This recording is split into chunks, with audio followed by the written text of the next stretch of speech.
Bonjour, aujourd'hui nous nous retrouvons pour parler de la pleine lune en Capricorne.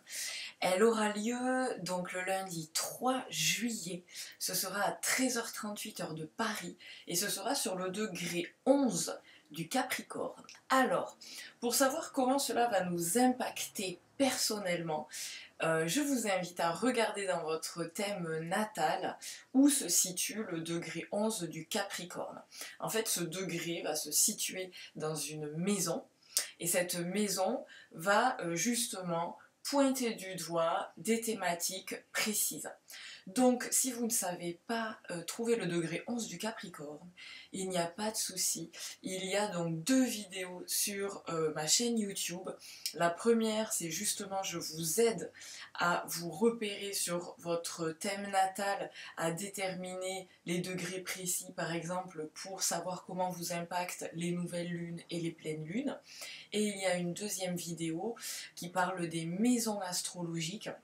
Et sur celle-ci, vous avez des mots-clés pour chaque maison.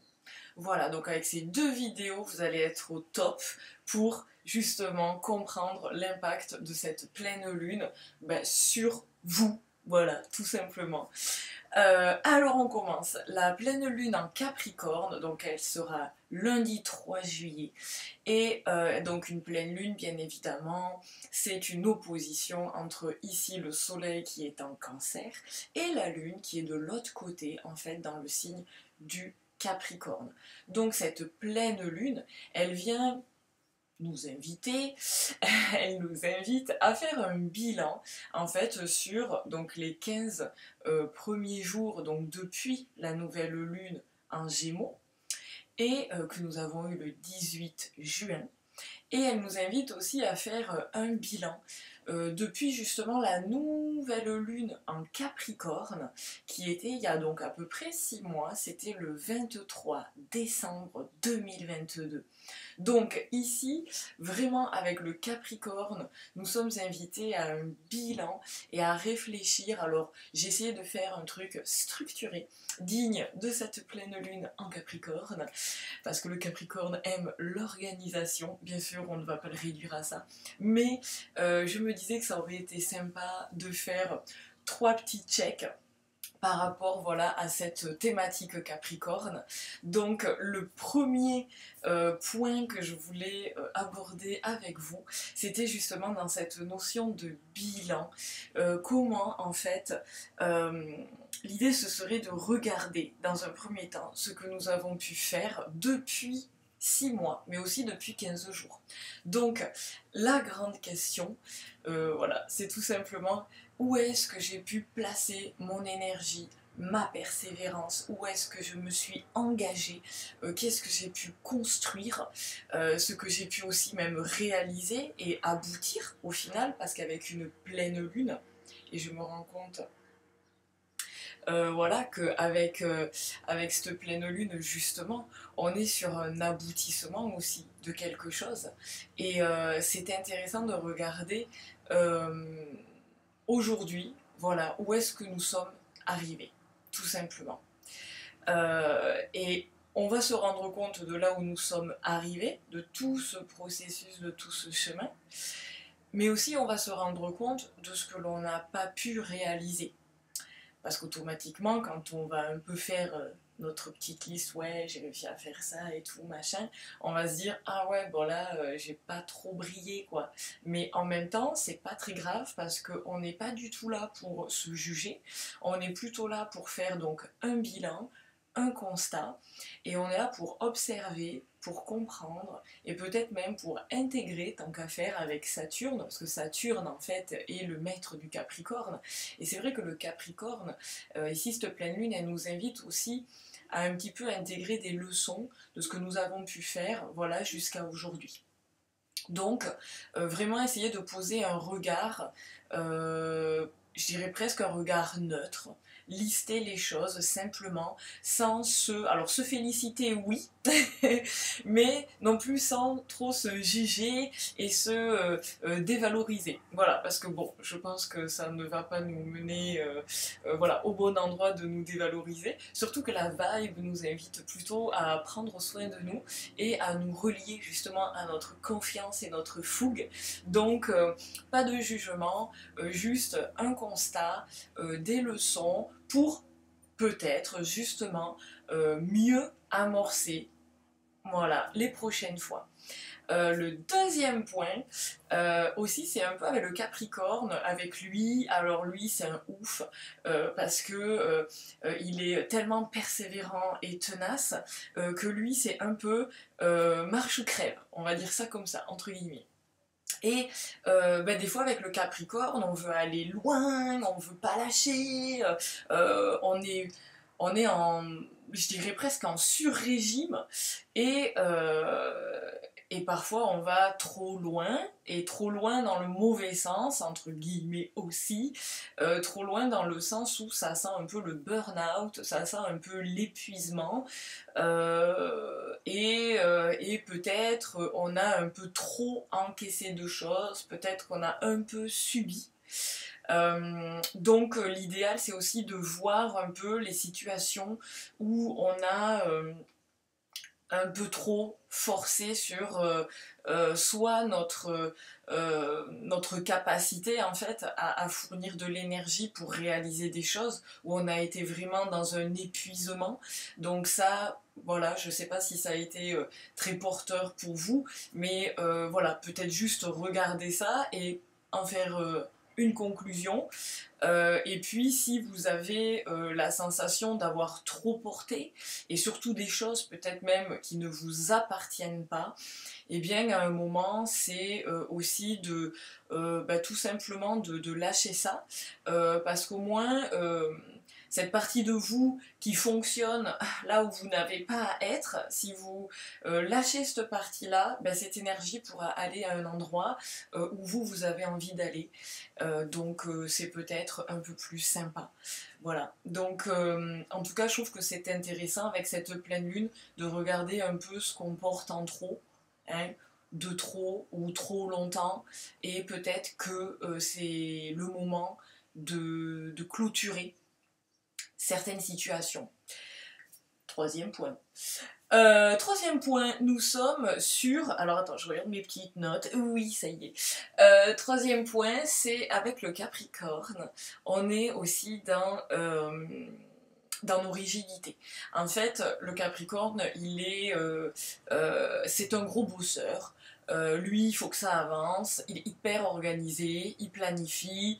Voilà, alors c'est top quand tu es par exemple directeur de projet, c'est top quand voilà, tu mènes des équipes, quand tu as une boîte, quand voilà, il faut que le truc y roule, quand tu as un métier hyper, on va dire, carré, où rien ne doit trop dépasser, sinon c'est la catastrophe. Donc ça c'est top. Par contre, alors ça a de très beaux avantages bien évidemment, néanmoins, des fois le Capricorne, le curseur, s'il est trop justement vers, voilà, en mode tête dans le guidon, voilà, ça devient un peu rigide, ça devient un peu trop carré, ça devient en fait imperméable. Et on peut aussi regarder au final là où nous avons été un peu trop avec des œillères, là où nous étions un peu trop peut-être dans nos certitudes, là où nous avons eu du mal à peut-être laisser rentrer la parole de l'autre. On est aussi beaucoup sur de l'exigence, alors ça peut être envers nous-mêmes, est-ce que voilà, dans nos rigidités, dans ce que peut-être on nous a inculqué, peut-être que voilà, oui, mais faut être comme ci, comme ça, vous savez, un peu ces injonctions, ou aussi un peu des fois ouais, c'est, je sais pas comment vous dire, un peu ces trucs là qu'on a en tête, et que ouais mais bon c'est comme ça, ouais mais c'est comme ça, de quoi c'est comme ça parce qu'on te l'a dit, ou c'est comme ça parce que ça te va.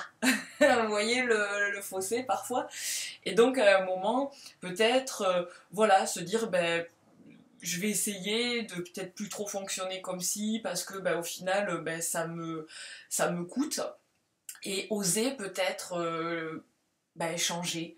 Peut-être se dire que ça peut être sympa aussi le changement et que c'est pas parce qu'on va modifier des choses qu'on va accueillir le point de vue d'autres personnes, alors tout en gardant bien sûr nos choix, notre libre arbitre, etc.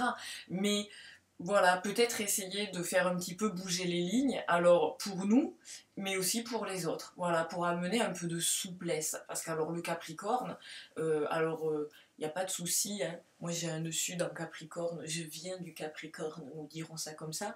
Donc inévitablement, c'est quelque chose de très carré. Mais il n'est pas super connu pour sa souplesse. Et peut-être que là, avec cette pleine lune, ça peut être intéressant de voir comment on peut assouplir un petit peu voilà, les lignes. Hein.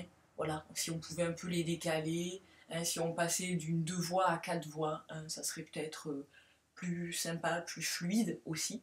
Donc voilà, à voir quand on fait des rétrécissements de chaussée, oups, et puis quand on fait un peu d'open. Voilà, très belle métaphore. Métaphore de voiture, super. Bref, on s'est compris.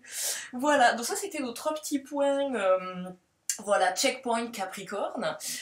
Donc en face, comme vous l'avez compris, en face de cette lune hein, qui nous demande voilà, tous ces questionnements, parce qu'elle est éclairée par ce soleil, hein, donc voilà, il y a beaucoup de lumière dans le ciel, hein, quand il n'y a pas de nuages, lors d'une pleine lune, et automatiquement, on va se rendre compte de plein de choses, et c'est l'occasion de cultiver justement un peu cette méditation, cette réflexion, ces questionnements.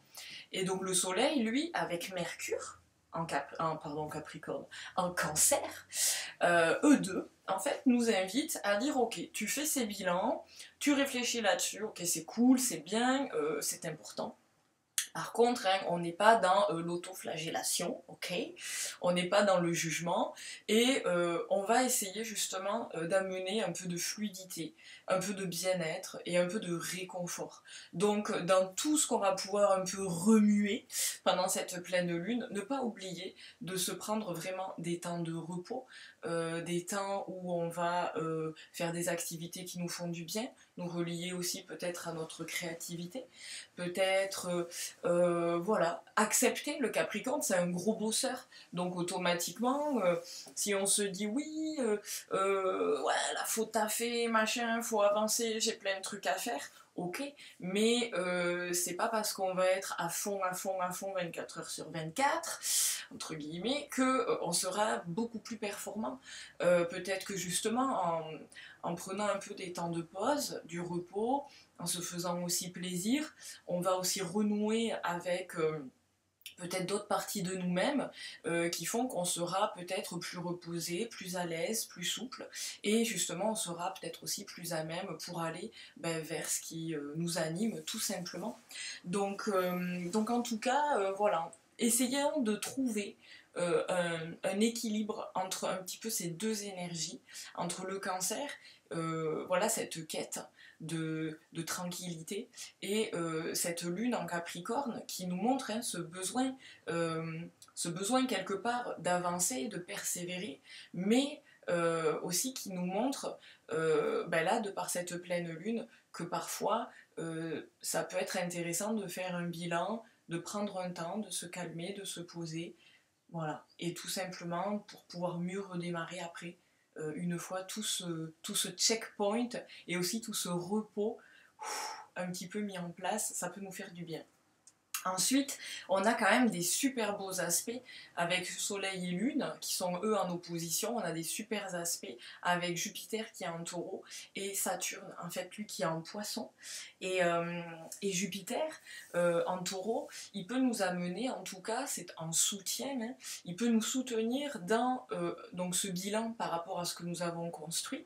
Il peut aussi nous soutenir sur un côté peut-être un peu plus pragmatique de comment on peut peut-être mettre en place alors de nouvelles choses ou rétablir certaines choses, comment on peut les mettre en place, comment on peut les construire aussi différemment parce que Uranus est un taureau hein, depuis un petit moment là, depuis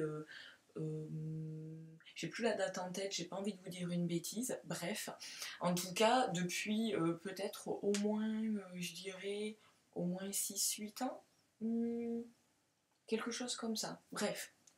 Et donc justement, Uranus, lui, il nous invite à construire différemment. Donc là, vu qu'on est en harmonie avec justement Jupiter en taureau, qui lui met le focus sur ce côté taureau, l'idée, c'est de se dire, voilà, comment est-ce que je peux construire, peut-être construire différemment, comment est-ce que je peux aussi plus prendre soin de moi, parce que le taureau, on est aussi dans notre rapport au corps, notre rapport à la sensorialité, donc ça vient vraiment aussi appuyer ce côté confort et tranquillité. Avec le taureau, on a vraiment envie de se sentir bien, de profiter, de faire attention à nous, ça peut passer par le corps, par une pratique sportive, ça peut être par des soins physiques. En tout cas, il y a vraiment ce questionnement, ce soutien dans justement nos questionnements. Voilà, comment est-ce que je peux mieux réaliser, comment est-ce que je peux mieux construire, comment est-ce que je peux aussi prendre mieux soin de moi. Et Saturne, lui, en Poisson, en fait, je trouve qu'en Poisson, c'est sympa, parce que Saturne, donc c'est le maître de cette lunaison Capricorne.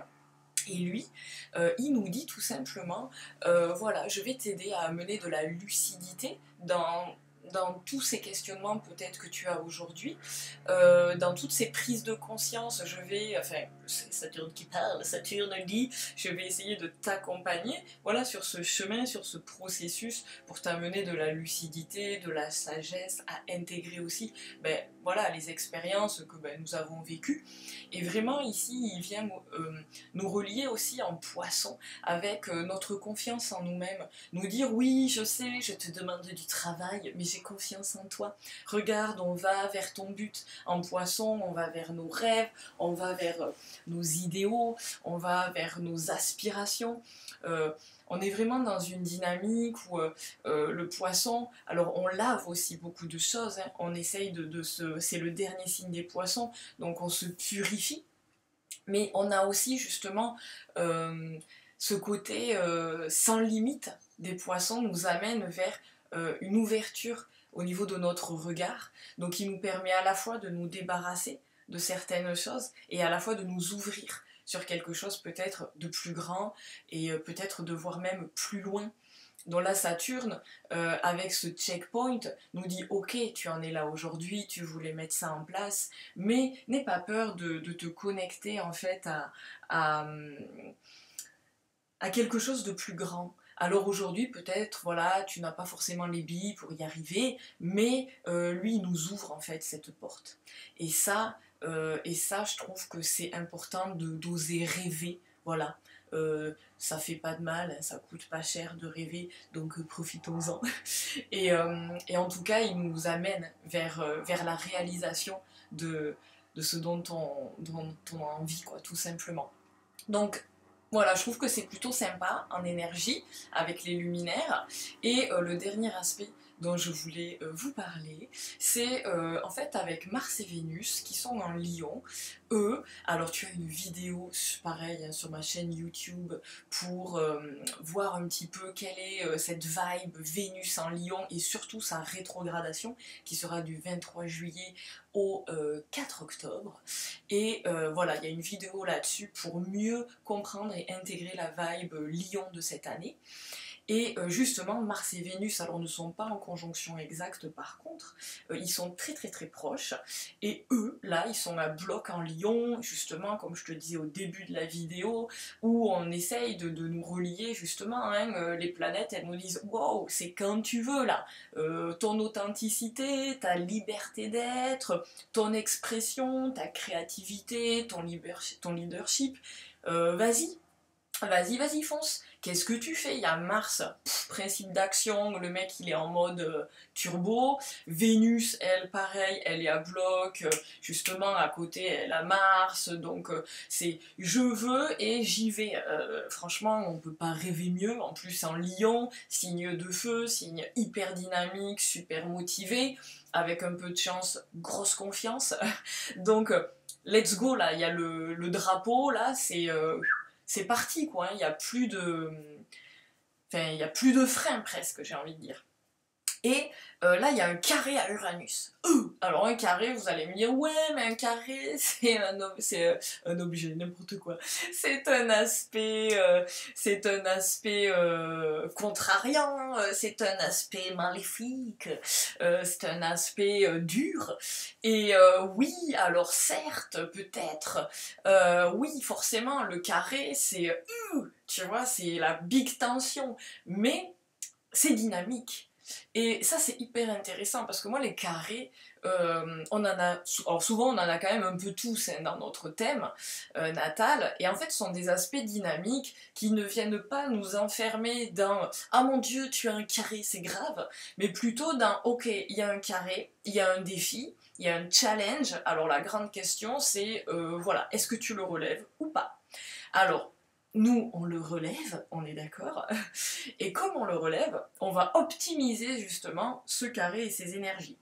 Et ici, avec Mars-Vénus et Uranus, au lieu d'être dans des tensions où on va s'énerver, des tensions où on va peut-être être impatient, où on va foncer coûte que coûte, où on va vouloir, je te parlais d'autoroute là, tout à l'heure, imagine-toi, il y a des barrières, ouais, on va péter les barrières, on s'en fout, on paye pas le péage, c'est parti. Eh bien, non, on va éviter peut-être voilà, de tout péter. Hein, et on va plutôt être dans cette énergie, cette fougue, cet élan, on va plutôt essayer de le mettre peut-être au service, se dire ok, j'optimise mon énergie et là j'ai un super projet et même si ça prend du temps, même si c'est pas forcément facile, eh bien j'y vais. Voilà, je me mets en route. En plus, là avec tous les beaux aspects, le Capricorne, le Taureau, Saturne, on peut réussir aussi à construire bien évidemment de jolies choses, des choses structurées, organisées. Et ici, cet aspect justement avec Mars, Vénus, carré Uranus, eh bien, on peut avoir cette motivation, cet élan. Ça peut nous aider aussi à casser des codes, à ne pas, oui, alors je vais faire comme ça parce que je vois que ça se fait comme ça, etc. Et pourquoi pas faire autrement, et pourquoi pas faire différemment, pourquoi pas se démarquer, pourquoi pas être ben, original. Alors chacun avec voilà sa touch, mais en tout cas peut-être faire un peu à notre sauce. Et Uranus aussi, il est là pour libérer. Et peut-être il peut nous aider à libérer certaines choses que l'on n'arrivait pas à faire, certaines choses que l'on n'arrivait pas à dire, à exprimer, peut-être à créer tout simplement. Peut-être que là, il va y avoir comme un souffle, une explosion, hein, avec Mars-Uranus, explosion, mais une explosion justement d'énergie, de créativité, d'élan, alors artistique ou pas, mais vraiment pour comme un peu ces flashs où tu dis putain là j'y vais, c'est direct et tout, c'est maintenant, on le sent, c'est à l'intérieur et ça vient débloquer. Et c'est cette explosion qui vient un peu mettre le feu aux poudres d'un commencement ou d'une prise de conscience, où ça y est, on va acter de nouvelles choses, presque des nouveaux désirs, des nouvelles envies, hein, avec Mars-Vénus, on est aussi là-dedans. Donc pourquoi pas amorcer aussi une forme, voilà, quelque part, de la nouveauté. Parce qu'Uranus, on est aussi voilà, dans la nouveauté, enfin, voilà, un côté novateur. Donc, n'ayons pas peur un peu d'être, voilà, d'être un peu crazy, d'être un peu foufou, de tenter des choses. Alors, voilà, hein, toujours dans le respect de l'autre, bien évidemment, et de soi, mais aussi de l'autre. Mais en tout cas, soyons peut-être, voilà, n'ayons pas peur d'acter, de passer ce cap, d'amorcer une nouvelle attitude, un nouveau comportement dans une relation, un peu plus d'affirmation, un peu plus d'originalité. Voilà, n'ayons pas peur, voilà, plaçons le curseur. Voilà, peut-être pas dans les extrêmes, mais voilà, essayons peut-être de déplacer ce curseur pour être un peu plus en phase avec nous-mêmes. Voilà, bon, je fais une petite conclusion. Donc ma petite conclusion, c'est tout simplement, ben, comme tu l'auras compris, on fait un bilan. Voilà, donc bilan sur là où on a pu s'engager, là où on a été hyper ouf, trop bon. Un bilan, bon là où on a un peu moins été ouf et au final on ne se juge pas, on voit ce qui a pas trop marché pour justement faire mieux la fois d'après. On regarde aussi là où on a trop encaissé et là où c'est plus possible. Et potentiellement on met des changements en place, hein, n'est-ce pas? Et on regarde aussi un peu nos rigidités et on essaye voilà, d'assouplir un petit peu tout ça. Ensuite, l'invitation, bien évidemment, deuxième point de la conclusion, à prendre soin de nous. Hein. Le soleil est en cancer, il fait beau, on essaye un petit peu de prendre voilà, du temps de repos, on va un peu chiller. On n'hésite pas à peut-être voilà, aller dans des endroits sympas, à se reconnecter à l'eau, peut-être aller à la plage, à la rivière, en tout cas se dresser un environnement un peu confort, un peu réconfort, un peu rassurant, un peu doudou, hein, ça nous fera pas de mal. N'est-ce pas? Et puis, dernier point, ne pas oublier voilà, d'être soi-même. N'oublie pas le power Mars-Vénus avec Uranus. Ne pas oublier de rester focus sur nos valeurs, ce qui nous anime, ce qu'on a envie d'exprimer, notre liberté d'être, ne pas attendre la validation de l'un, de l'autre, etc. Et surtout de voilà, d'être le plus authentique possible. Voilà, pour être aligné, pour être bien et pour cheminer tout simplement vers ce qu'on aime et ce dont on a envie. Voilà, donc je vous souhaite une très belle pleine lune. On se retrouve très bientôt pour la nouvelle lune qui sera en cancer et aussi pour vous dire que je vais vous préparer une vidéo sur les nœuds lunaires qui vont changer là mi-juillet. Et donc on va passer de l'axe, en fait il y avait le nœud sud en scorpion, le nœud nord en taureau, et là on va passer du nœud sud en balance et du nœud nord en bélier. Et je finirai là-dessus en vous disant que actuellement avec cette vibe lion, on nous invite à nous reconnecter à une authenticité, à une confiance en nous, à notre souveraineté et vraiment à pouvoir exprimer notre authenticité, notre lumière et ce qui nous anime. Et là, justement, avec les nœuds lunaires qui vont changer, nous sommes invités un petit peu à laisser tomber ce côté je fais pour plaire, j'essaie de toujours tout arrondir, être dans le compromis, voilà, etc. et à me conformer et à me fondre, en gros à presque, j'exagère, mais devenir invisible. Et justement, on est un peu invité à laisser tomber alors les travers, on va dire, de la balance, pour ne garder que ce qu'il y a de beau en elle, c'est-à-dire l'ouverture, la relation à l'autre, la compréhension, etc. Pour aller justement vers le bélier qui lui nous dit connecte-toi à cette liberté d'être et ose être. Et là, je trouve qu'avec cette pleine lune et ce transit en lion de Mars-Vénus et la rétrogradation de Vénus en lion, elle n'est pas là pour rien, elle nous prépare en fait à ce changement des nœuds lunaires, donc ne perdons pas de vue justement notre authenticité et notre liberté à nous exprimer et à être qui nous sommes. Tout simplement. Allez, sur ce, je vous laisse. Je vous dis à bientôt. Je vous souhaite une belle pleine lune. Et on se dit à très vite. Merci à vous.